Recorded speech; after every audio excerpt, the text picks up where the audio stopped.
99.9 Punk World Radio FM and Elite Wrestle Talk. This is episode 31, and we're joined by a phenomenal professional wrestler. We got Chris Tipton, also known as Chris Nelson, right here, or as he likes to call himself tonight, Happy Humphrey. How are you doing tonight? I'm doing great. How are you doing tonight?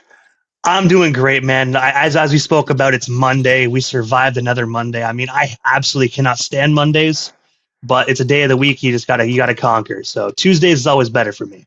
It's a horrible day, and in my job I get to find people, and I find that I usually write more fines on Monday. So I don't know if that's a psychological thing or if I'm trying to get it all out of the way at the beginning of the week. I don't know. That might be a good I don't know. If you want me to ask, before we actually get into the wrestling side of things, I know obviously we're going to talk about your retirement and everything like that, but what are you actually doing today in 2025, like work wise, man? Because I know you say you find people. Are you a bounty hunter at all? No, that was a joke. I work for the state of Florida, and I work for the Department of Agriculture, um, which is I absolutely love my job. It's really it's good when a wrestler can find a gig like that after retiring, after getting out of the ring. It's good to find that because not a lot of people can. And with healthcare and everything, I mean, I'm very thankful that I have my job, and I do a good job. I love my job. I work hard. I work hard for the state of Florida. Anytime there's a hurricane, I leave my house and I'm right there. I get deployed to the hurricane, and we're doing inspections and making sure that things are safe for people. So that's what I do now. That's the short version of it. I will admit, when you said you were finding people, I actually believed that for a moment because the way you were in that wrestling ring back in the day, I can really just tell that you would be out there kicking ass and taking names, literally. No, not at all. I did before I moved to the Department of Agriculture. I was actually I was a like a prison guard for 11 years, and it just got to the point where it drove me just absolutely crazy, and I had to get out of there. And I mean, listen, the story of how I got out of there, that's for part two, but but it's no, it was enough. That's a tough gig right there, and anybody that does it, anybody that's a corrections officer, whether you're working with little guys or big guys or in a women's prison, that's a tough job right there. Um, I did it for a long time, and I saw a lot of good people get hurt. It's a tough job. But And way before I got way too old for that, so I said, I got to get out of that.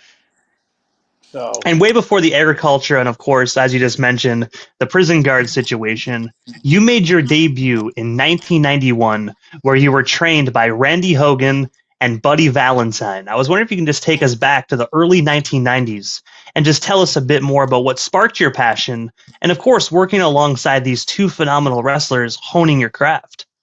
Well, I actually, all right. Well, I fell in love with wrestling when I was 7, and I saw Ric Flair for the first time.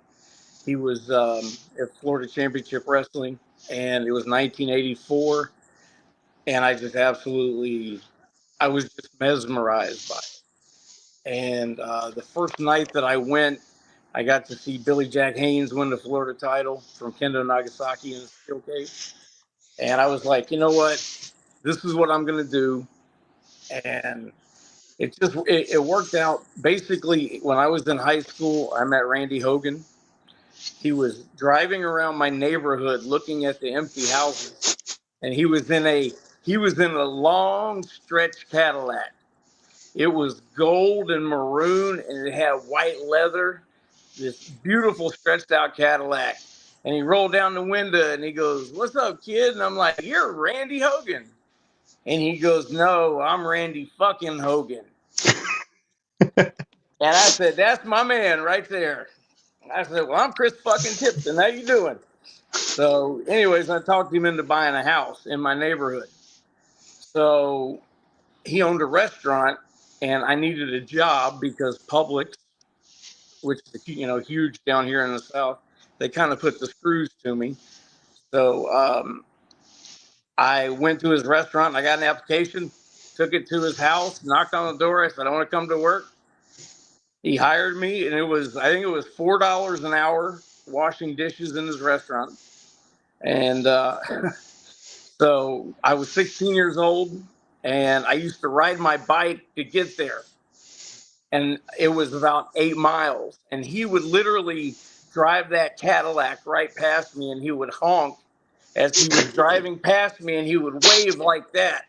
And I still had like 6 miles left to go, and I'm biking it, and I'm like, "You bald bastard!" I'm just biking back and forth. It's like, and then I'd wash dishes, I'd go home smelling like seafood, and I'd have to bike it back home, and then here it is, 11 o'clock at night, I'm biking it home, and he'll pass me again, and I hear the damn honk again. There's this bald head waving at me. But you know what? It taught me. I don't know what it taught me, but it taught me something good, because it's one of my favorite stories, and I didn't let it get me. So I told him at 16, I said, listen, you need to train me. I want to wrestle. So he started taking me to like a gym or a rec center. It was a rec center. And he would show me a couple things. He taught me how to take a back bump on concrete with a very small pad.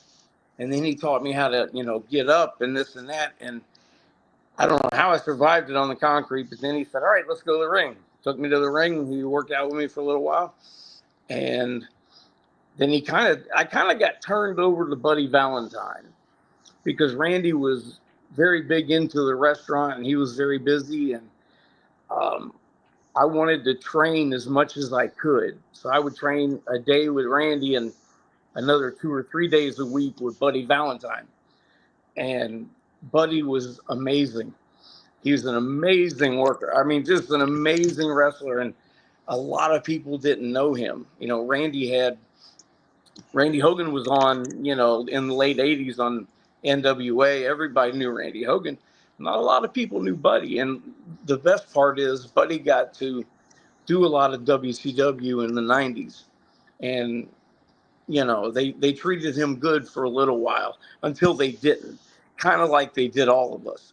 But Buddy was an amazing trainer, and he helped me get ready. There was a guy named John Force who taught me a lot as well. And he ended up being my first match. But then I went to Buddy, and after about 5 matches, I had my 5th match against Jimmy Backlund, Gigolo Jimmy Del Rey. And he was big in Tampa. And after the match, I said, Jimmy, I want to come to Tampa. He said, come to Tampa. And I went to Tampa with Buddy Valentine. Buddy took me, and we walked in the dressing room together, and they said, hey, come back next week. And we came back next week. This was at the Tampa Sportatorium, the Snake Pit, 106 North Albany. And they told us to come back next Tuesday night. They were going to pay us a grand total of $10, and we were going to wrestle our first match there. Now, listen, I do have a lot of effects of CTE, so you're going to have to, I do wander off a lot. Oh, no, it's all good, man. I just like the wrestling stories, dude.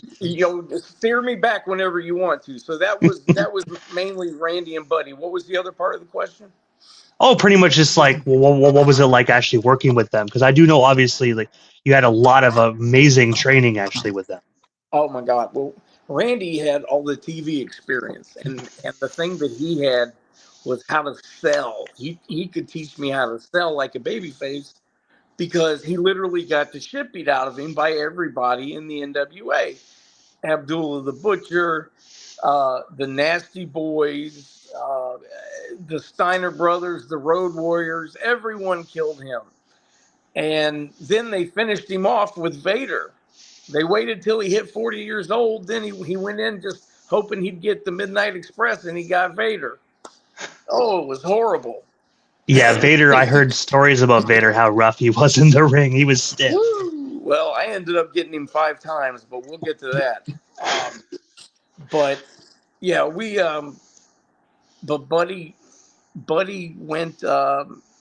Buddy would train me how to be a heel because he was such a good heel. He was amazing. I mean, I can't even like his psychology was amazing, and he would piss these people off. I've never seen people get mad as they would at Buddy Valentine.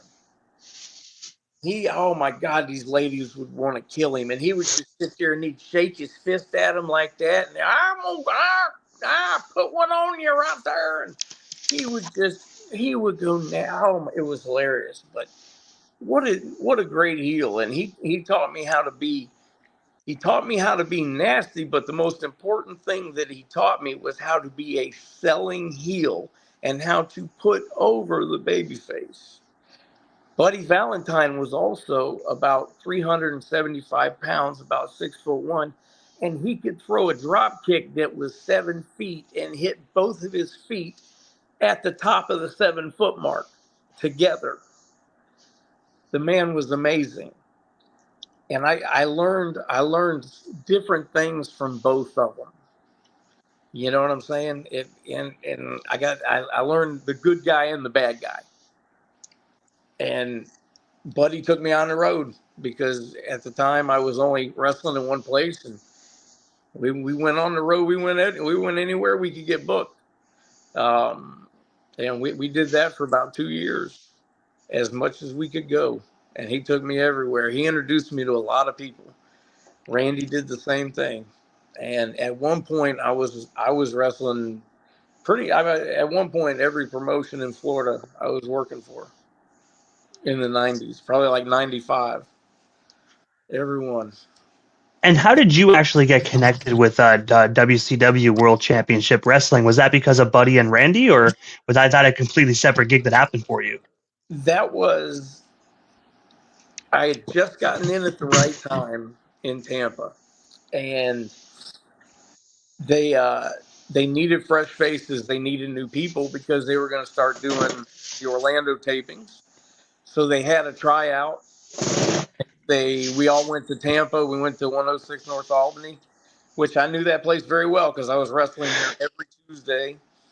Because it was run by Frankie Reyes, Jimmy Backlund, and Cuban Assassin. So I was there every Tuesday, and they all three loved me, and I love all three of them. What was the question? See, I got sidetracked.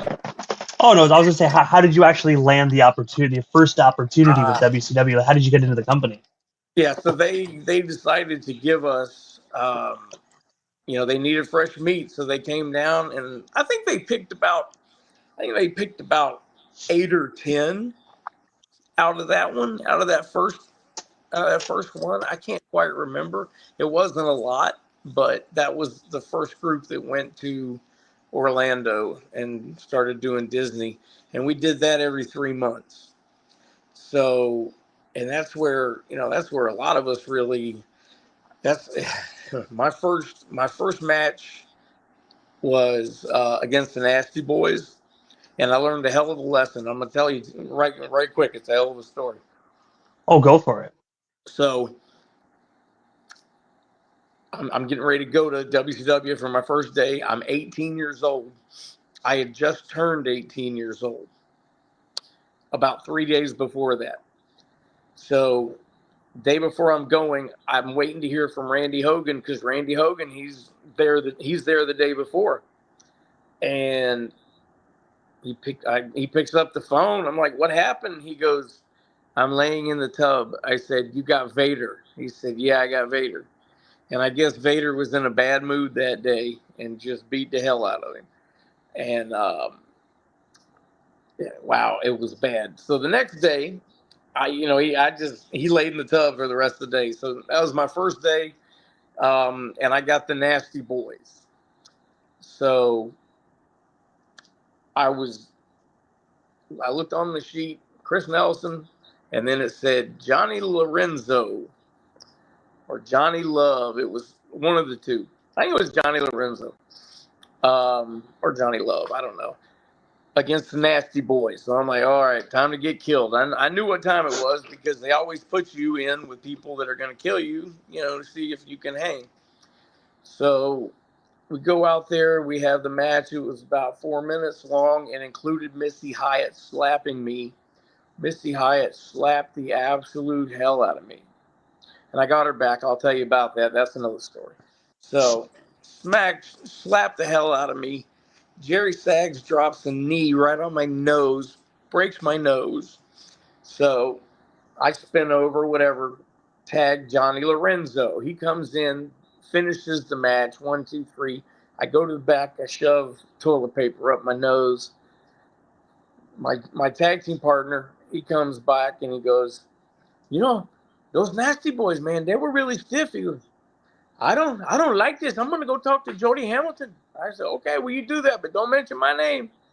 So I'm getting dressed and I got, blood coming out of my nose. Still, 20 minutes later, Jody comes by. He goes, kid, were the nasty boys stiff with you? And I got blood, I got tampons coming out of my nose. I said, no, sir, not at all. And he goes, you available Tuesday? I said, yes, sir. He said, go to Atlanta. Yes, sir. That's how I got my job. Right there. And I'm assuming Johnny Love did not get the job. He wasn't there Tuesday. Johnny Love was not there Tuesday. He was not there.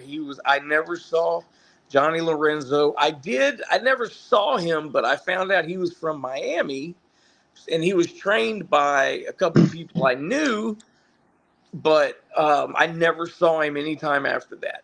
So I worked for WCW for about a year, and while I was doing that, Jimmy Backlund got hired to go to Smoky Mountain, and then eventually up to WWF as Gigolo Jimmy Del Rey. So they needed good talent up there because they were using the same guys from the North.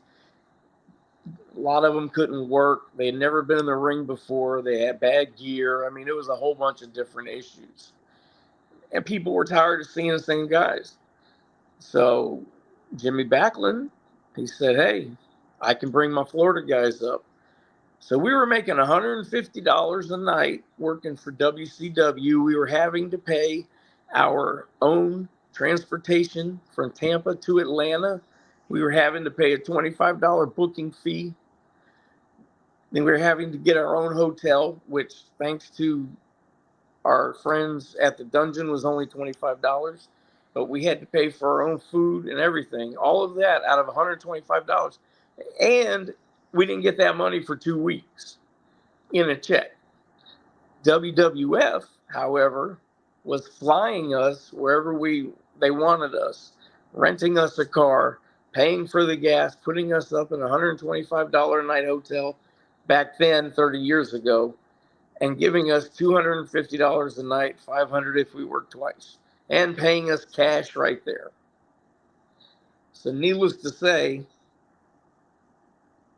thank God, they started taking 4 of us at a time up there, and we started doing jobs, and that was really sweet because all of the Florida guys got to go up there and got to work, and they sent us all over the place. I mean, we went to Texas, California, everywhere, freaking everywhere, especially in the South. I mean, all over, even in New York. I mean, Poughkeepsie, New York, Lowell, Massachusetts, everywhere you can think of. West Liberty, New York, Mobile, Alabama, everywhere. Sorry, And also in 1996 on WCW Pro, you had the opportunity to wrestle the late, great Eddie Guerrero. I was wondering if you can actually just tell us a bit more about this match. And of course, what was it like stepping toe-to-toe with a very then young Eddie Guerrero? He had just come into WCW, and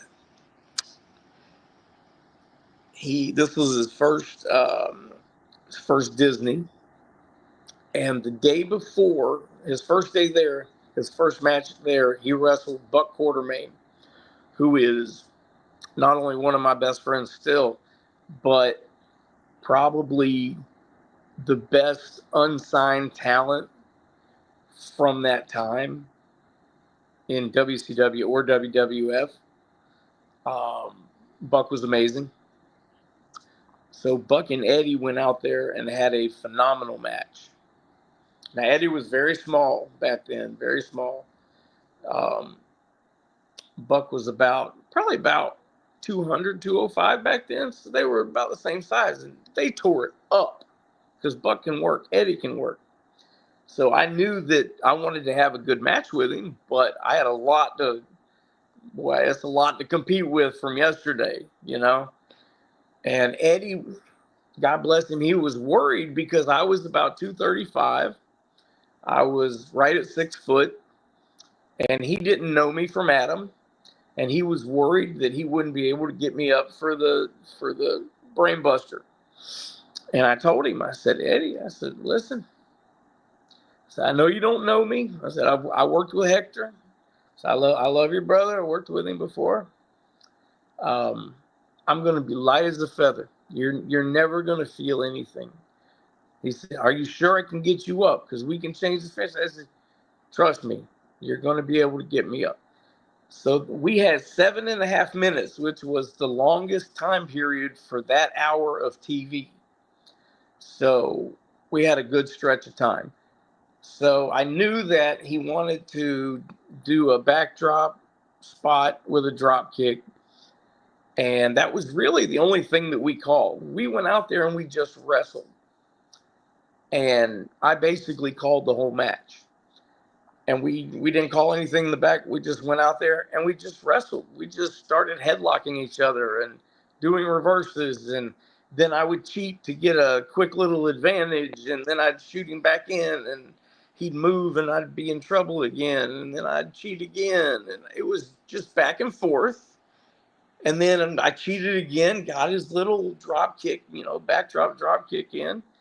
And then we went. He did his little Eddie flip, and he went to pick me up. And it was like I was 20 pounds. We went straight up.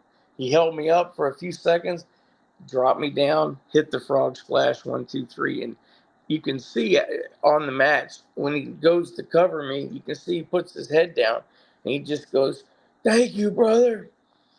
And makes me tear up every time. Anyways, when we get back in the back, he literally followed me for 5 minutes, hugging me and thanking me. And I'm like, thank you. I turned around to walk. No, really. I mean, thank you. No, really. Hug me. Thank you very much. For 5 minutes, this went on. Best compliment I ever got. And then when we finally walk in, there's Hulk Hogan is sitting there. Macho Man's sitting there. I forget who else. I think Bischoff was there. But Terry Taylor takes his headphones off and he goes, you guys should have watched that match. They just did 7.5 minutes on a fucking headlock. More people need to watch that match. Maybe they learn how to fucking work around here. And he puts his headphones back on. I was like, wow. Wow, I got heat. Thank you, Terry. I appreciate that. But no, it was great. It just flowed because he listened to me. And the main thing was I was there to put him over. I took advantage of him. I cheated a little bit so that I could put him over, and he knew that I was going to do that. So it worked out together. It was really good. It's without a doubt my favorite WCW match. Without a doubt. And I had several that I really enjoyed. I used to travel with Bob Cook for WCW. He was my main one that I travel with, and we I think we still have a game of the wrestler game, where you name wrestlers. Like if I say Sid Justice, you have to say, Jerry Reed, and I gotta say, whatever. We've been playing the same game for 35 years. I don't think anyone has won yet. I love Bob Cook, and I learned so much from him. How to keep your mouth shut in the dressing room, which I needed to learn. Bob always kept his mouth shut. unless he thought he was getting screwed over, then he'd open his mouth. But I learned a lot from him, and I got to room with him a couple times. But we had fun. We had a good time. But the main thing was just riding together. It was usually Dave Penzer, me, Bob Cook, and just there was several, Buck Quartermain, a lot of people. It just depends on who it was. A lot of people. I rode up with the Cuban Assassin and his wife Paula. I used to love riding with him too. You want to talk about a freaking wealth of knowledge. The Cuban Assassin, he got me a lot of work. Puerto Rico and down in Miami, and he taught me the best lesson I ever learned in wrestling. You know what that is? What's that? Well, he tried to teach me the best lesson I should have learned in wrestling, to take 20% of my money and save it, but I didn't listen to him on that one. But he taught me never to fall asleep on a road trip, because we were coming back from Miami. It was like 3 a.m. I think I was 19 years old.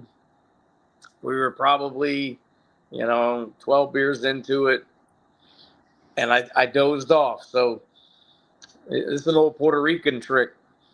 So he sped up to about 100 miles an hour, and he put the visor down like this, and then he hit the brakes, and I went forward, and my head hit the visor. Bam! I never fell asleep again for the rest of my career. He just looked at me. He looked at me like that, and he goes, "Don't fall asleep, brother." That's all I needed to hear. Yes, sir. Because I've heard some pretty wild stories about wrestlers falling asleep either in airplanes, cars, locker rooms, eyebrows get shaved off, and like It's stuff all being true. drawn on people's faces. It's like high school almost, man. Oh, it's completely like high school. That's exactly what it is. I mean, all right. So my son, I have a 10-year-old, and I've been retired for 7 years. So my 10-year-old last Christmas, he says, I want to see you wrestle one more. I want to see you wrestle live one time. So they have like a Christmas battle royal thing, like a Royal Rumble thing. So I went to do that, and oh my God, how did I get into this story? See, I'm telling you, CT.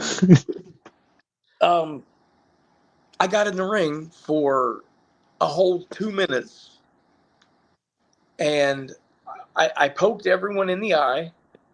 There's like 10 people in there. I just went around, I poked everyone in the eye. And then this one guy got in, literally a 7-foot tall black dude that had dreadlocks that were like 6 foot tall. I just looked at him, and I gave him the salute, and I threw myself over the top rope. And that was it. I grabbed my head, threw myself over the top rope, and I went back to the dressing room.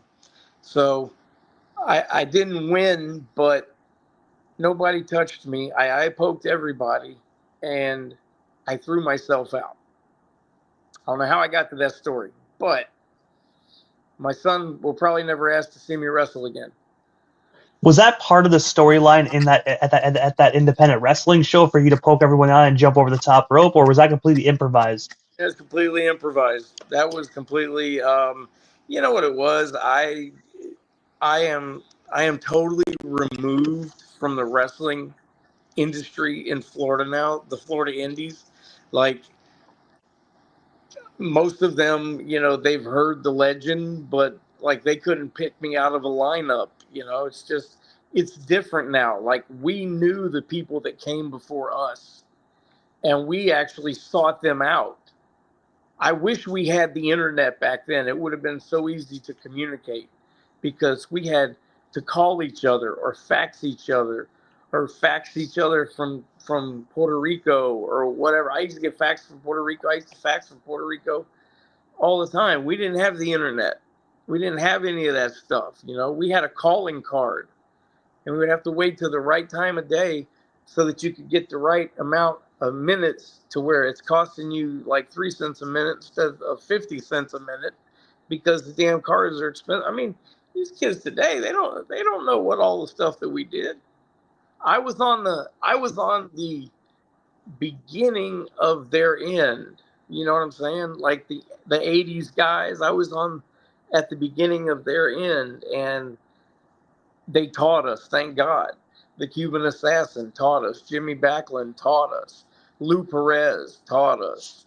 Al Perez taught us. You know what I'm saying? I mean, the veterans taught us. Kevin Sullivan taught us, uh, rather violently, but we learned. In Kevin And, Sullivan fashion, that is too. you know, I mean, I love the best thing I ever did. The best thing that ever could have happened to me was having Buddy Valentine take me to Tampa, with the two of us going there. That was the best thing that could have ever happened to me, because I met everybody that I needed to meet. I met people that are my friends and my brothers now for the last 30. Uh, Tomorrow will be, let's see, 30. What year is this? Tomorrow will be my 35th anniversary of my first wrestling match. So that's, Well, happy belated anniversary, man. I mean, 35 years in wrestling is one hell of a great achievement. and I'm very proud of it. You know, it was 25 years in the ring, and I've been able to stay. I got a good 25 years in the ring. I don't know, 3,000 matches, something like that. Over 300 of them on TV. Um, and that's about all the stats I know. I wish they had more of them, because I wish I kept records. I never kept records, because at one point I was wrestling 5 nights a week, and on one show I wrestled 3 matches in one night as 3 different people. I wrestled as the Hitman, the Red Devil, and then as myself. So I know it's crazy. I wrestled the first match, the third match, and the sixth match. Uh, Did any of the fans actually notice that it was the same person? I mean, obviously, I know it was a little bit different in the late '80s, early '90s, obviously with this aspect of things. But did any of the fans go, "Come on, that's the same guy for the third time"? they I don't. I know that the regulars probably, I shouldn't have done the third gimmick, but no, someone didn't show up, and it's like, I got another character. It's like I was trying to learn, so somebody didn't show up. I go out there, do a 10-minute match with them, put them over. I'm pretty sure, like, because the Red Devil, which was my favorite character under a hood, yeah, I loved it because I went to Kathleen High School and we were the Red Devils, and that's the alma mater of NFL Hall of Famer Ray Lewis, who I grew up with. And I love the Red Devil. That was a great character. But he was really close to Chris Nelson, so I'm pretty sure that the regulars knew it was me. Um, you know, yeah, pretty sure. I'm pretty sure. But what are you And going to do? also, you had the opportunity, as you mentioned a few moments ago, you had the opportunity to wrestle Vader multiple times. And we already established how rough and stiff Vader can be in the wrestling ring. Can you tell us a bit more about you working with Vader? And did you ever wrestle him on one of his unfortunate bad days? Yeah, those bad days that you're talking about, they end in the letter Y.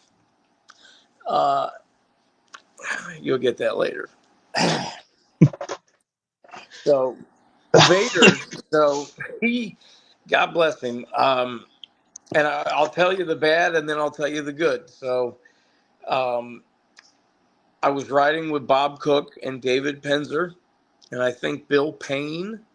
Love you, Bill, if you're out there. Um, Dusty loved Bill Payne. He used to call him Billy Payne. Billy Payne, is that Billy Payne? Oh, I love Bill Payne. Anyway, That's a great Dusty impression, I got to say. oh man, I'm a huge Dusty Mark. I mean, how could you be from Florida and not be a Dusty Mark? But He's a so working man. You can't hate on Dusty Rhodes, man. He's the working man. I love it. So we had just crossed the Georgia line, and Penzer says to me, "If you had to work Vader, would you quit?"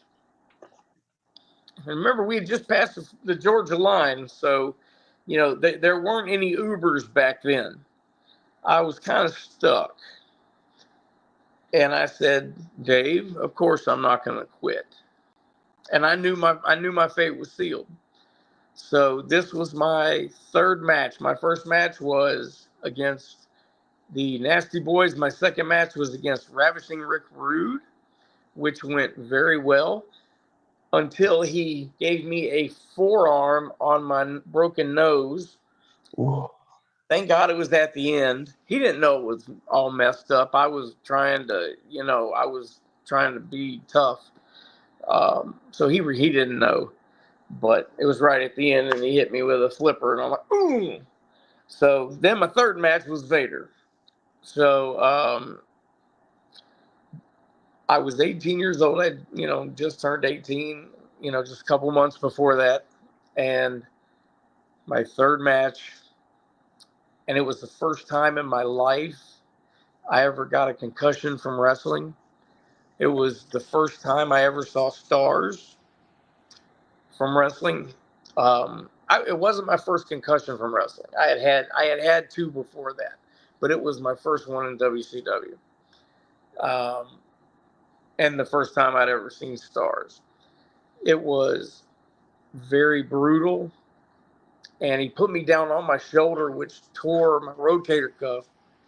Not horribly. It tore it to where I could deal with it, but I got it fixed like 20 years after the fact. So that first time he slammed me down on my shoulder, and he was very nice. He was trying to tell me, hey, next time don't turn to the left. And I didn't want to tell him, look, dude, I didn't know where I was. You would just beat the shit out of me. I literally had no clue where I was, and I went like this. I went like that, and he threw me down on my shoulder. So it's, it was what it was. So that was one time. And it seems like I wrestled him 5 times, and it seems like it got worse every time. But yet he used to tell me how much he liked me. So I don't know if he just, had a weird way of expressing his love. I don't know. It could have been. Now he had broken the nose of my good friend Rick Thames very shortly after that. Rick Thames from the Southern Posse. He had no reason to do that. I was there that day. It was no reason for him to do that at all. It was bullshit. He was just in a bad mood, I think, because when he went to lock up, he just punched him straight in the nose. And that was bullshit because the Southern Posse was a good team. The Southern Posse had been there for a long time, and they had put over pretty much everybody in the tag team division multiple times. They were a very established team there. Vader shouldn't have done anybody like that, but he shouldn't have done Rick like that. I don't think he cared, and I think he got very easily pissed off. And he just, we were an easy target. I don't think he wanted to hurt us. I'm not going to say that because he was very emotional, and I don't think he wanted to hurt us. Sorry about that. Oh, it's all good. I don't think he wanted to hurt us, but I think he did that. I think he did that as like just a way to get his anger out because he couldn't, he could beat us up and get away with it. He could beat us up and get away with it. And he might have got fines for it before, but he never got fired. The only time, look, he beat the shit out of everybody. How many people did he beat up and not get fired? A whole bunch. There's a friend of mine from the 90s. He used to wrestle as the Stormtrooper. His name was David Walby. He wrestled for WCW 16 times, and every time he wrestled for WCW, they gave him Vader. He never wrestled anybody but Vader. It was the strangest thing I ever saw in my life.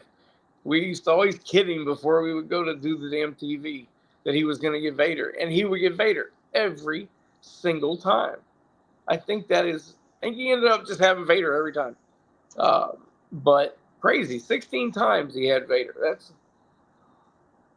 That's 16 times. I'm not gonna lie. I would not be able to deal with one beating from Vader, let alone 16. But also, Joe Thurman was another one he absolutely beat the living shit out of. Yes, and Joe Thurman, he had just broken Joe Thurman's back. I think it was like 3 weeks before I came down there for the first time. For the first time, I went to Atlanta. It wasn't long after that. So, oh, it's just crazy. I mean, now here's the good. So, fast forward to the end of my career. Now I'm working with Ring Warriors with Howard Brody, used to be NWA president, and also my tag team partner, Vito DiNucci, and working for Ring Warriors. And we're booking a lot of shows, doing a lot of TV. And we decided to bring Vader in. And I remember the first show, I was like, it freaked me out when he got there because I literally had a panic attack remembering getting the shit beat out of me 5 times. So I couldn't even go up to him. I had my older son with me who was like 15, and he made me go and take the photo of him and Vader. And I'm like, I didn't want any part of it. I don't know. It was like a bad memory. But then we went to the Bahamas, and I was the referee when we were in the Bahamas, and he caught me in the hotel. He said, "Hey, you know how to use this phone?" Talking about the room phone, and I'm like, "Yeah, come here, show me, please." And he was the nicest guy in the world. He took me in there. I literally had to show him how to dial the phone. I said, "If you see here, it says to make a long distance call, hit 0 for operator. This is the 0 right here, 0." And we hit 0, and I mean, it was so. We ended up. So there's this card, and I'll actually show you a picture of it. Hold on, you can see it right here. You see it? Can you see Vader? Yeah, we can. Okay, good. Anyways, so so that is signed by him from that day because it was him and Goldust. And Goldust is on the other side, so I had Goldust sign it, and I told Vader he had to sign it because I helped him with his phone. And that's the only one that both of them signed from that whole Bahamas thing that we did. And we were cool after that. We talked for a while, and um, it was it was pretty cool after that. I'm very sorry. He ended up dying like 2 years after that, I think. And I'm very sorry about that because he wasn't a bad guy. He was always very nice to me. He was just very stiff and he scared the hell out of me. He was very stiff, but he was safe, except for that first time he put me down on my shoulder. But I was also knocked out from him, so I really didn't know where the hell I was. So really, he didn't put me down on my shoulder on purpose. But he was a nice guy. He was a nice guy. I helped him stretch. I forgive him. I definitely didn't want him to die. I think he really could have taught the big guys a lot down at the performance center. I think he would have been a hell of a coach. They've got a hell of a coaching staff down there. I know a lot of the coaches, and they got the top-notch people down there.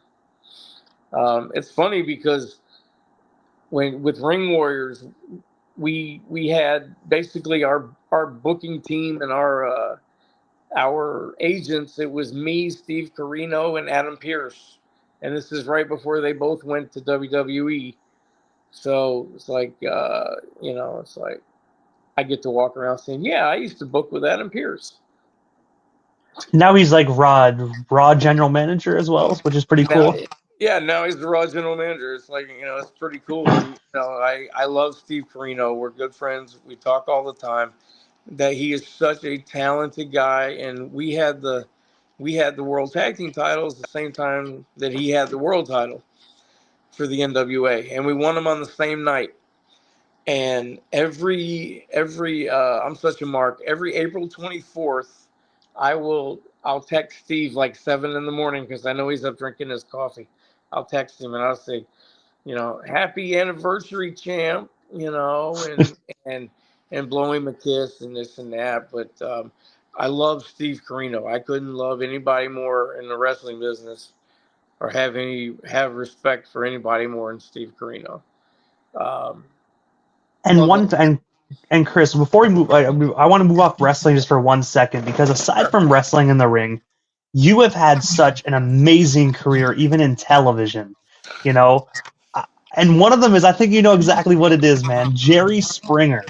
I have to talk about this, man. Can you tell us a bit more about working on the Jerry Springer show? And I think all of us are wondering how much of that craziness was real and what wasn't real about it. All right. Well, when I started actually before Springer, I would say 95, 96, 96, 97. I was getting divorced and I actually started working for the Home Shopping Network. I was selling Omaha steaks online at home, on air, not online. There wasn't the fucking internet, on air, at the Home Shopping Network building in St. Pete. So I had a contract with Omaha Steaks, and I would go on. I'd go to the St. Pete office, and I would go on like twice a day, like 3 times a month. And I was making a percentage of the national sales on top of it. So if you ever want a good laugh, just go on YouTube and put Chris Nelson on HSN. And you can get a good laugh because I've got the TV voice on and I'm talking about, my grandmother and the fact that she does her knitting and holds her yarn in this cooler. And I'm doing this whole thing, this bullshit. So anyways, I did that for 2 years. And I'm sure you've heard of this person. His name is the Black Nature Boy, Scoot Andrews. He is WCW, excuse me, not WCW, WWF.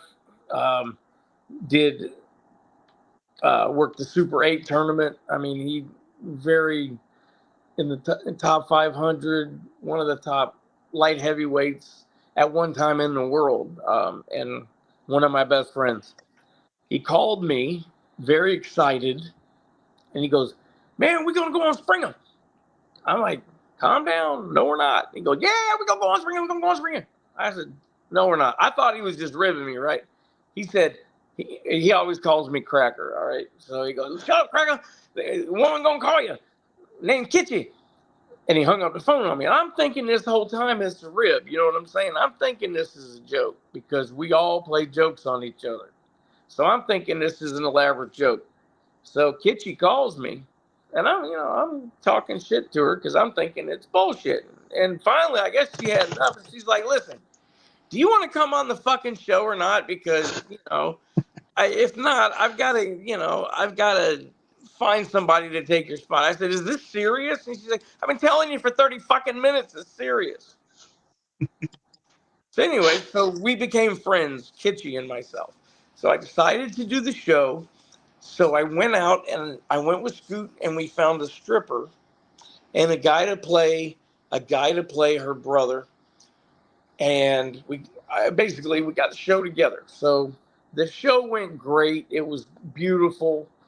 We got 2 segments out of it. It was great. And after that, I look at Kitchy and I say, "Listen, I could get you guests for the show." I said, "I could probably get you people every week. This is easy for me." I said, here's what you do. I'll give you one for free. You tell me what you need. I'll hook you up and then we'll talk. So I said, all right. She called me, told me what she needed. I got her a couple people, the perfect people for the job. I told them they got to knock it out of the park. I flew them up there. I went with them. They knocked it out of the park. And I went right into Jerry Springer's, to his, they called him RC and RD. Rochelle Consiglio and Richard Dominic, they were the associate producers. Richard Dominic was Jerry's best friend. And they said, "What would it take for you to work for us?"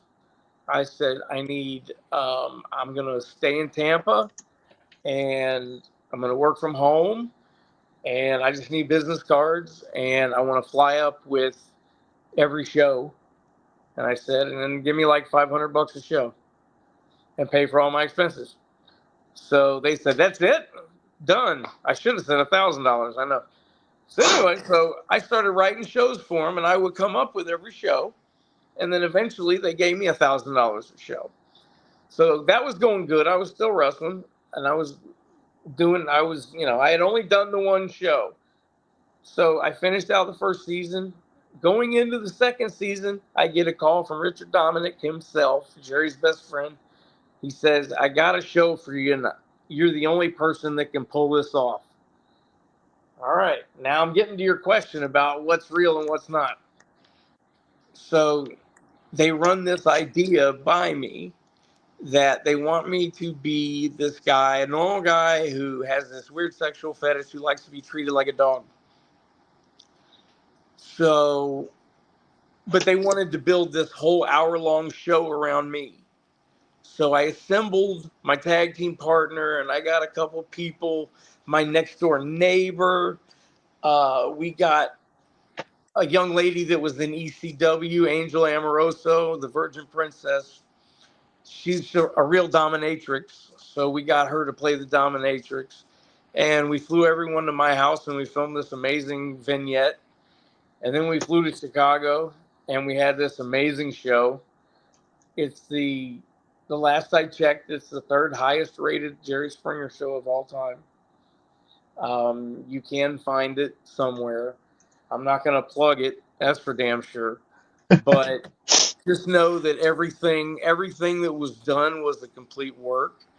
I was paid $2,000 for that show.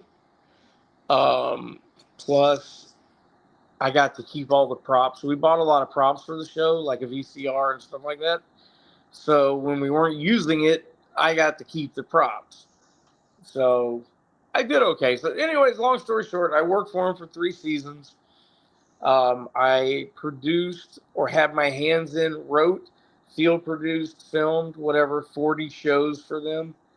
And I did 5 shows myself, including one in Jamaica and one under I'll just say it. My most controversial episode was when I played a Klansman who was in love with a gay black man. So basically, I got death threats from the KKK because I came out there in a Klan outfit and fell in love with a black man. So that was very controversial. Like I said, I got a lot of death threats off of that. Thank God they didn't know it was me. I had a lot of makeup on and I had hair extensions in and a lot of stuff. So you couldn't tell it was me. But the Klan was very pissed because the Springer Show had actually gotten the Grand Wizard of Alabama's his Klan outfit, whatever they call it. So the one I wore was actually the Grand Wizard of Alabama. So the people are watching that shit on TV and they're pissed off because what the hell? The Grand Wizard of Alabama's on TV, falling in love with a black dude. It caused a lot of problems. But this was when we were beating Oprah. So they didn't give a shit. All they wanted to do was beat Oprah. So most of my career with Springer was when we were fighting Oprah and beating Oprah for like a solid year and a half that I was still with them. We killed Oprah. And that was a big celebration. And it felt good. It felt good. I was a part of the team. They offered me a job in Chicago and I turned them down. I was still wrestling. We had the world title at the time, or we were about to win the world title. And that had more what I wanted to do.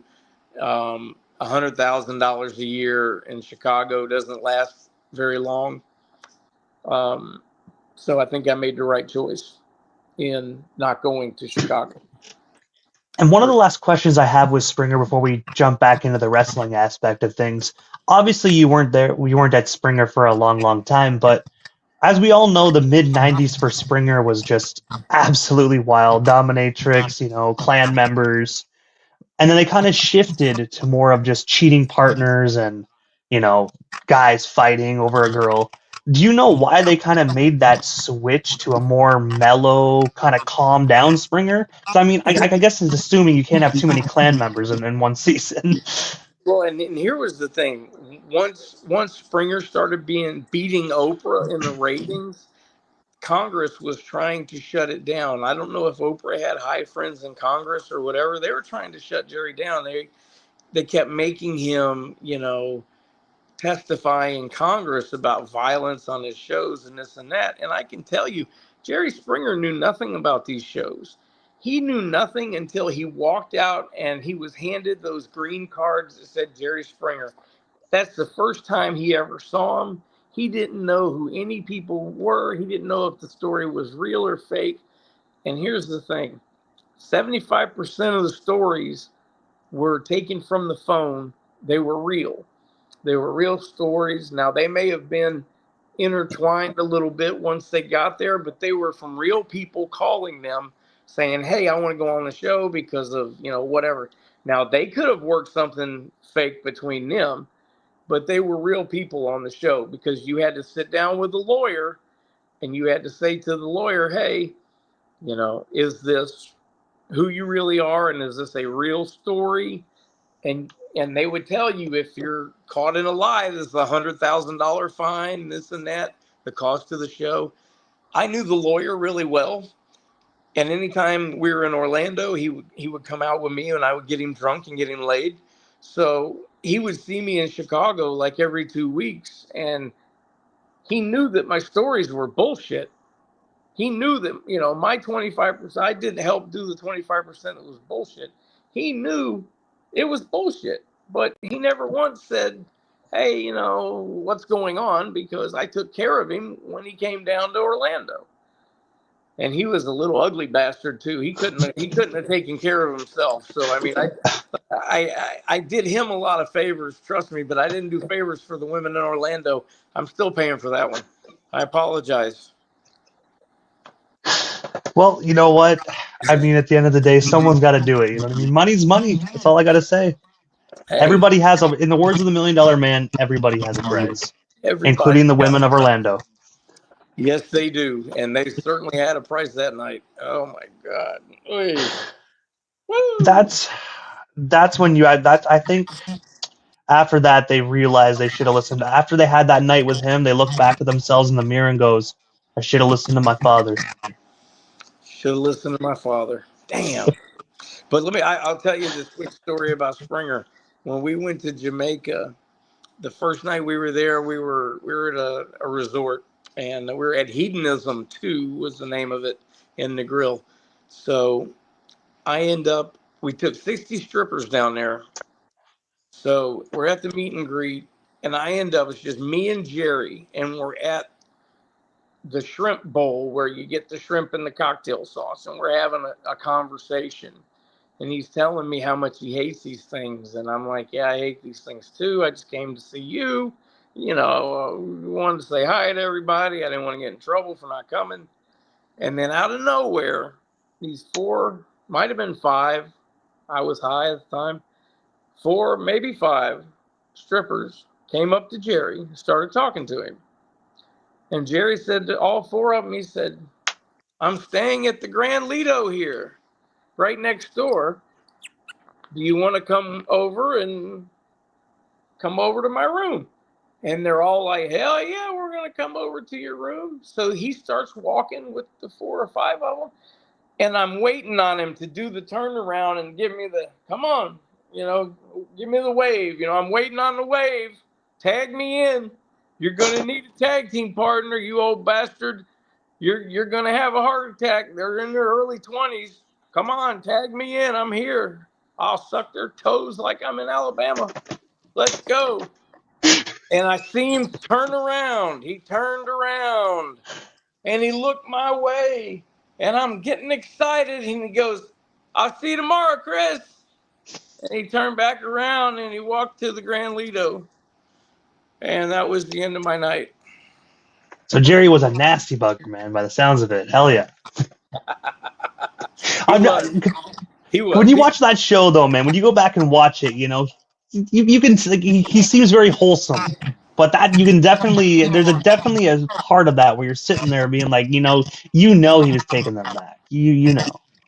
He did occasionally producers would ask me to ask my people if they wanted to stay over for a couple days in Chicago to see Jerry.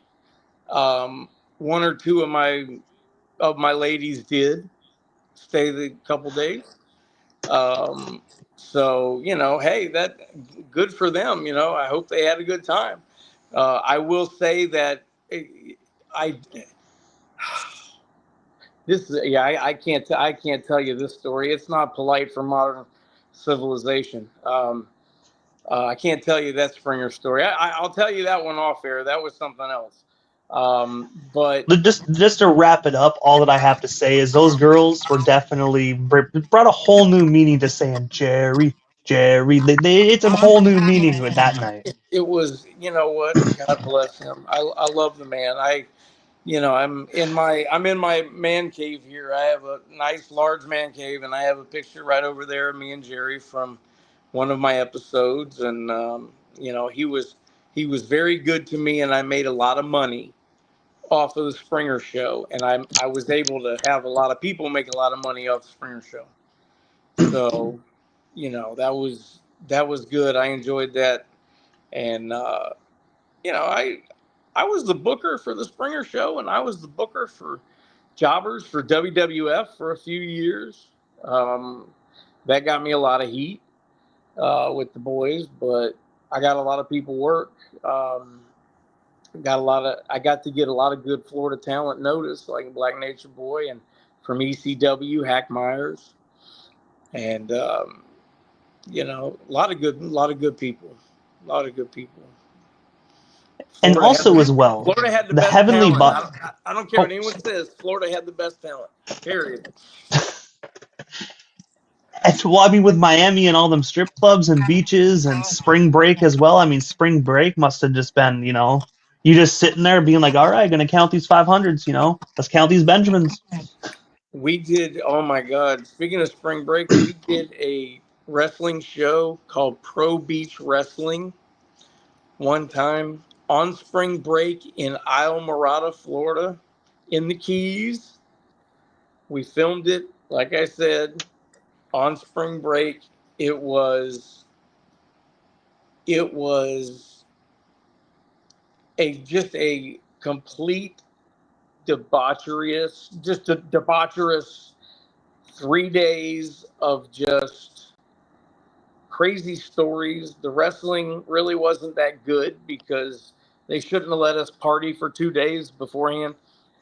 I didn't wrestle that. I was actually one of the color commentators along with Chris Cruz. So that was fun. But Pro Beach Wrestling, that was the only show that I ever remember them doing.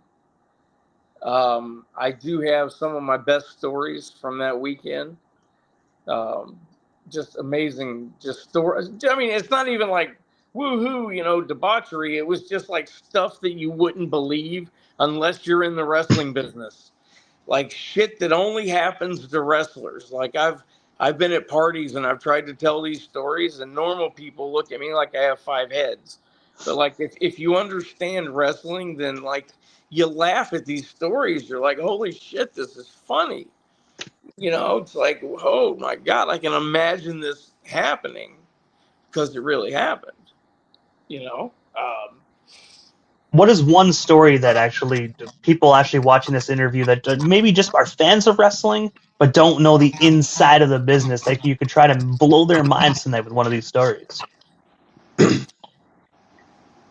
oh, okay. Well, there was there's a DJ in the Orlando area. His name is Russ Rollins, and he's been in Orlando for 40 years. He's still got a huge successful radio show. They're called the Monsters of the Midday. They were the Monsters of the Midday back then because they had a show from like 12 to 4. And I got involved in wrestling stuff, just different angles with them. The first angle that we did was a 6-man tag, me and 2 other guys against the 3 top guys. And we drew 3,500 people. At that, to a baseball field, I had 10 state troopers walk me to the ring, and they got pelted with punches and this and that trying to protect me. It was one of the craziest. It was worse than Puerto Rico. I thought I was going to get killed. That was the first night with these guys. The second night was me against Russ Rollins with Jimmy Hart as a special referee. This was downtown Orlando, and it was in front of 7,000 people. So WCW had Thunder coming, and they had only sold 1,000 tickets. So they wanted to sell some more tickets. So Jimmy Hart, seeing what we drew downtown, went to them and said, "Hey, baby, let's put Russ Rollins and Chris Nelson in there." So they did. So they put us in. Okay, they said, "Hey, come here. We're going to put you in the first match." So me and Russ went at it on the radio, and he had huge numbers, huge fans. And the numbers went from 1,000 tickets sold to 7,000 tickets sold within about a week. So anyways, we get there the night of the match. We had done about 2 weeks of good publicity. The people are pissed. They hate me. I'm a great heel. These people are just so pissed. And we're getting dressed, and we're going on first. And Jimmy Hart comes in and says, "Hey, baby, I just wanted to tell y'all that y'all going main event tonight. Y'all are going dead last." And I looked at everybody. I said, "They're afraid to lose the audience." Everybody was there to see Russ Rollins beat my ass. And Jimmy Hart told them, "If you let them go first, we're going to go from 7,000 people to nobody because they're going to leave."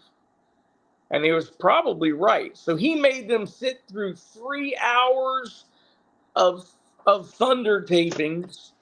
The main event was Hulk Hogan against Dustin Rhodes, and I was the non-sanctioned, non-TV main event. I was the main event of the night. Hulk Hogan was semi-main.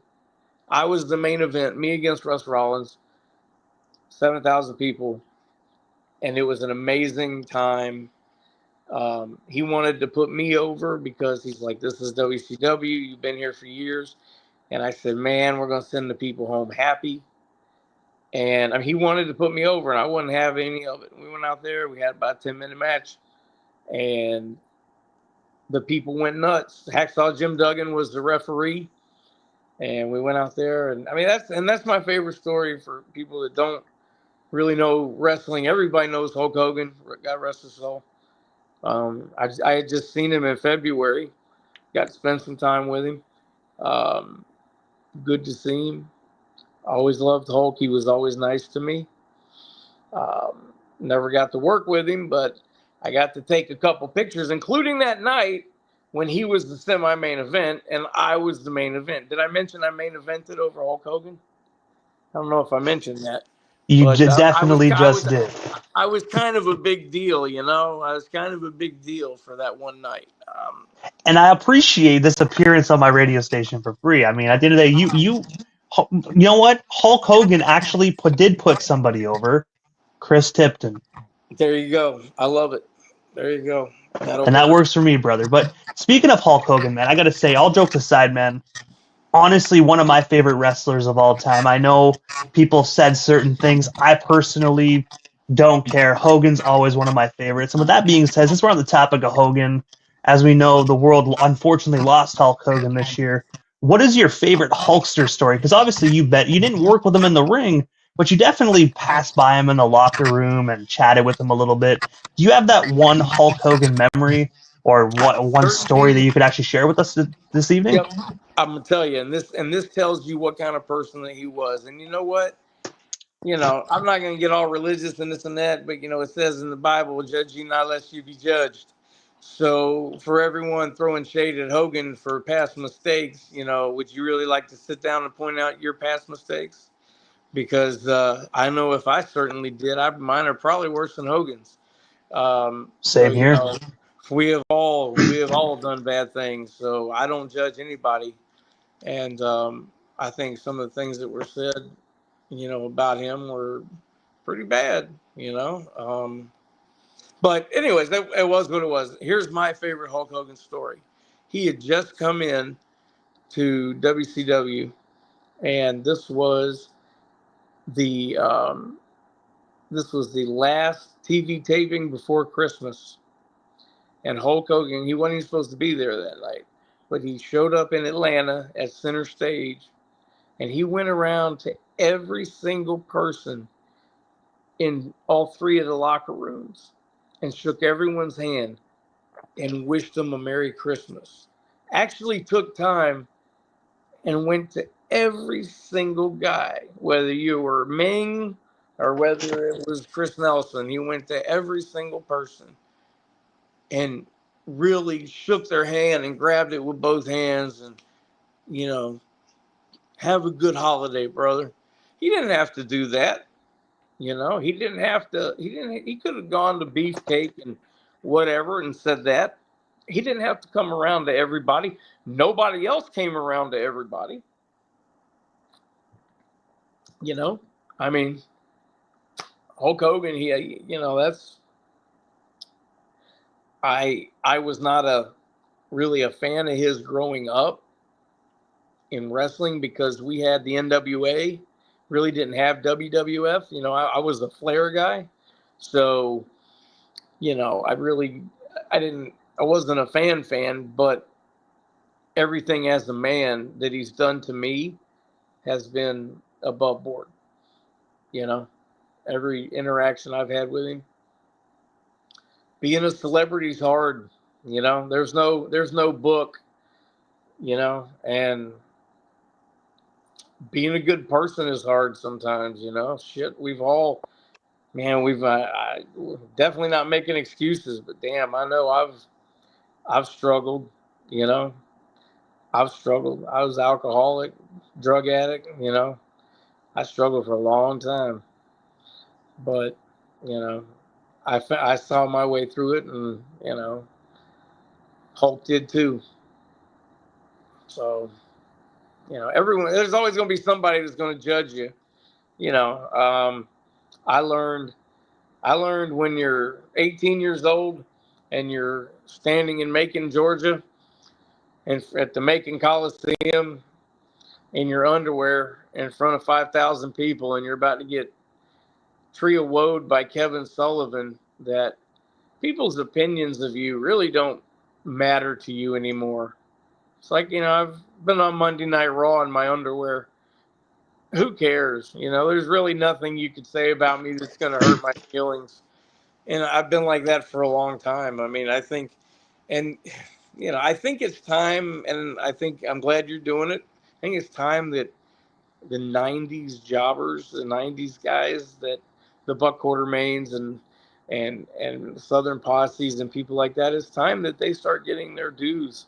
Black Nature Boy, these guys were great workers that went not only to WCW but also WWF and made these guys look good. Triple H, I mean, Batista, everybody.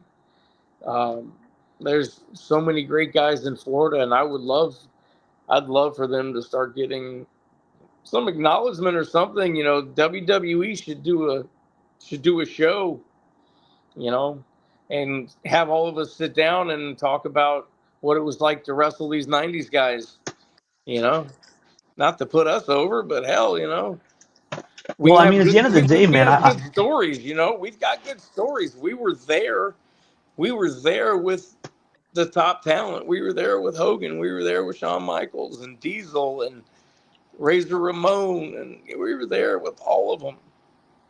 We've got the stories. And one a major promotion that you were a part of that we didn't get a chance to talk about yet. I know you briefly mentioned it was the NWA National Wrestling Alliance, man.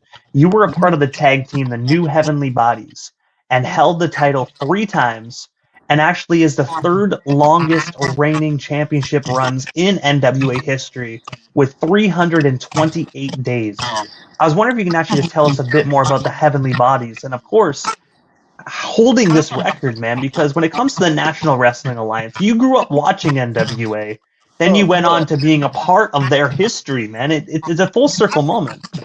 It really is, and it. I'll give you the.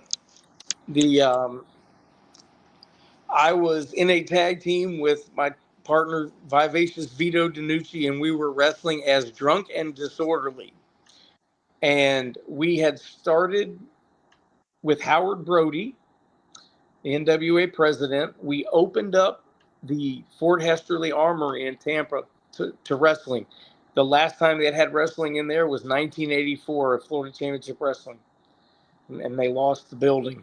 Well, we got it opened back up in 1999, and we started doing shows there. So we were doing Drunk and Disorderly, and Howard Brody, he really didn't he was not going to put us on as Drunk and Disorderly, but he loved us. So he put us on in singles and this and that. And eventually, the shows that we're doing are going really good. And Howard's the NWA president. And one night, Howard Brody, Frankie Reyes, and Jimmy Backlund were up at Steve Kern's gym.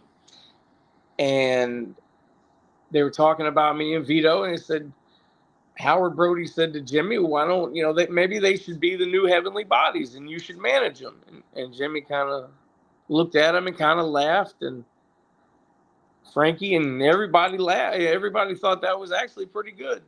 So they told me if I would get a haircut, I had long hair like I do now. If I could get a haircut and I could lose about 40 pounds and get in a little bit better shape, that we would do it. And then they said they would give us the World Tag Team titles. And I'm like, this is crazy. But we went out there, we wrestled against Cyborg and B. Brian Blair, and we were putting everybody over, even as, Drunken Disorder. We're putting everybody over. But then one day out of nowhere, after we just lost to Brian Blair or whatever, Jimmy Del Rey comes out and he hands us shirts, and then he walks away, looks at it, and says, the bodies are back.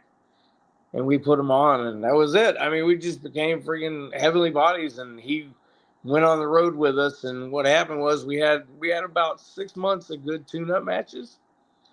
And then Bad Attitude came down from Georgia, and Mike Rapata came down from Tennessee. He was the NWA World Champion. And then on April 24th, 2001, we won the World Tag Team titles. And in the next match, Steve Corino won the world title. And we held it for, like you said, a long time. We did 3 different incarnations with it. Now, the first time we dropped it, we only dropped it for one night. We were working for Dusty for Turnbuckle Championship Wrestling, and we had a really big crowd in Ocala or somewhere. And he wanted to do a drop and regain for the next night. So we did the first night in Ocala, and we dropped the titles. We dropped it to a guy named Jason Sugarman, who worked for Dusty, and Glacier, Ray Lloyd. So we dropped it to them. And then the next night, we wrestled them in Lake City in Florida, and we took it back the next night. So it was pretty cool. I mean, that little one-day thing, but it was a real title switch. It's recognized, as the title. But here's the thing. The NWA was dead pretty much because the belts were sitting in Georgia, and the world title was just sitting in Tennessee because the NWA didn't really want to pay. You're supposed to get a minimum guarantee. So we said, you know what? Here's what we're going to do. We're going to try to work with these guys to get to where we can get around and get our names out there, because we need, we want to be touring champions. So a lot of times it was supposed to be a $250 a night guarantee each, plus our travel expenses and hotels and stuff, and or planes, whatever. And sometimes we would get there and they would tell us they wouldn't have the money, this and that, and then we'd get half of it or whatever. I'll send you a check, and then the check wouldn't come. A bunch of crap. So we weren't making a lot of money, but here's the thing. We were wrestling on big shows. My tag team partner, Vito, booked us on important shows in the Northeast, in Texas. So we got seen by Pro Wrestling Illustrated. So we were the first NWA tag team to make it in the top 10 in PWI in years. And that was the main thing. We actually brought it back. We were in PWI, I think, 4 times. And just, in like features with pictures and stuff like that. And we were in the top 10 tag teams. And plus I made it to number 174 in the singles. And that was great, man. Everything was going great. We were 3-time world champions, and TNA was about to start. And we were talking about signing on to do the first 4 pay-per-views for TNA. And that was right when I got hurt. So it was at an independent show, and I got hit in the head with a crutch. Barely got hit in the head. I mean, just a small little, it wasn't hard at all. And I didn't even feel anything. But the next day I had a concussion. And then 3 days after that, I was completely blind and in the hospital. I had cranial optic nerve damage. So I got a head doctor in front of me begging me, you can never wrestle again. You can never wrestle again. You can never wrestle again.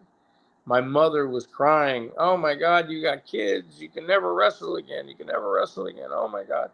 I literally thought, because I was blind at the time, I thought I was done. The way they told me if I got hit, even a small way, I could lose my vision permanently. So I said, all right, that's it. So I got out of the hospital. I had an eye patch on. Still couldn't see, but I got on a plane, flew to Lima, Peru, and dropped the titles in Lima, Peru 10 days later. And that was the end of my NWA run. What I should have done was just held onto the titles and said, screw it, and just kept wrestling, because 6 months later I said, screw it, and kept wrestling. But by then, the NWA had moved on, and the rest of my career, I would just be doing it for fun. I knew that my big days were over, but I did get to have some big matches, after that time. So, held a couple titles and did a couple things, and I had some fun. I got to work the indies, and I had a good time, and I had fun until I stopped having fun, and then it was time to get out, and that was about 8 years ago. But I'm still involved now. I still book shows and do charity events and stuff like that. We book a lot of charity events and school shows. I've been running the show for the last 10 years, me and my partner, for a summer camp, and it's pretty cool. We got 600 kids. Every year they look forward to that summer camp show, and it's just 4 matches, but boy, they are so loud.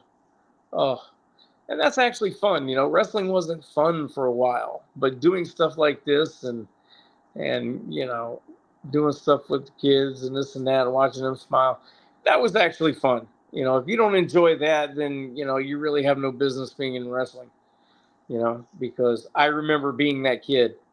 I remember being 8 years old, 9 years old, and marking out and talking to Bob Roop when I'm 12 years old, and I won't leave him alone. Then Blackjack Mulligan moved in like right around the corner from me, and I started marking out for him and selling him chocolate candy bars, and it's like I that's the wrestling I grew up on. I mean, damn, that's what I miss. I miss Florida wrestling. And one of the last questions I do have, because I do know we only touch base on like 1% of your amazing career. So hopefully down the line we can actually make this happen again. But one of the last questions I do have for you is because, like I just mentioned, your career is so extensive. You've WWF, WCW, all over the Indies, National Wrestling Alliance. 300 plus matches. I mean, we can go all the way through this all day, but there is a lot of young talent that are trying to break through the business, just like you did way back in the day. Getting connected with Randy Hogan and whatnot. What is some great advice you can actually give some of these young talent of today that want to break into the business? Because I do know back then the business was a hell of a lot different than what it is now. But what is that one piece of advice that you could give them to kind of help them guide them in the right path to a successful career, just like Chris Tipton, also known as Chris Nelson's? Well, and I hope that if that one person hears this, here's the one thing you have to do. Go find that one veteran that's still hanging on, whether he's just there for a match here or there. Go find that guy that's got 20 years, 25 years in the business. It's just doing it now because they love it. And go ride in a car with them. Take them to a show. Ride in a show with them. Ride to a show with them. Go to their house. Watch some videos. Learn from them. People don't ride together in cars anymore to shows. Everybody shows up on their own. People aren't riding with the veterans anymore. They're not asking them, hey, tell me, like I got to ask Cuban Assassin, man, tell me about Portland in 1985, man, tell me about this. Frenchie Martin, I got to sit in Puerto Rico and talk to him for hours about everything, because it was just amazing. And that's the difference between us and the generation today. They don't go to the old guys and ask them to help them, because yeah, it's a different style now, but wrestling is wrestling. If you know how to get over, you know how to get over. And not all these kids can get over. I could teach them to get over. I know I could go out there and get over. But, the old guys, they got a lot to tell you. That's my one piece of advice. Quit being stuck up. Go sit in the corner next to the old guy. Throw him a roll of tape and pick his brain for 30 minutes. Telling you, you'll learn more just by sitting there talking to him for 30 minutes than you will watching freaking DVDs of WrestleMania 12. Go talk to somebody. Don't text it to them. Go sit in the car and ride with them. Let them fart and put the lock on so you can't roll down the damn window. Okay, that's what you need to go through. You need to go through that. That's what's Got to going to go make through the you. old crop dusting. That's it. That's what's going to make you a wrestler, not how many triple freaking backflips you can do. Go be a wrestler, a real wrestler. That's my advice. Now I'm gonna go be a father. My kid's ready for bed, so I gotta go. I pile drive my kid every night. So Well, I will let you go do that, Chris. And I got to say quickly, man, before we actually part ways, obviously I found you on social media. That's how we got connected. But for the fans that want to engage with you a little bit more and learn a little bit more about yourself as well, quickly, before you actually go pile drive your son, can you pile drive them social media handles so we know where to follow the one and only Chris Tipton? I'm not too good on it, but you can look me up. Like if you want to watch videos, just put Chris Nelson Wrestling in YouTube. And then on Facebook, it's just Chris Tipton, and it'll pop up, because if you have any wrestling-related friends, I'm probably friends with them too, and everything will pop up on there. That's about the only thing that I have. I'm not too good on the, Twitters and stuff, so I'm not too good on that. But I'm pretty good on Facebook, so I like to post some stuff on there. But I'm definitely on there, so hit me up. I'll yell at you some. But I got to say, Chris, first and foremost, thank you so much for a bit of your time tonight, man. It was such an honor talking wrestling and Springer and all them fun times you shared, man. Thank you so much for your time, and hopefully down the line we can make this happen again soon. But for now, have yourself a phenomenal night, dude. You do it. All right. Thanks a lot. You guys have fun. Talk to you later.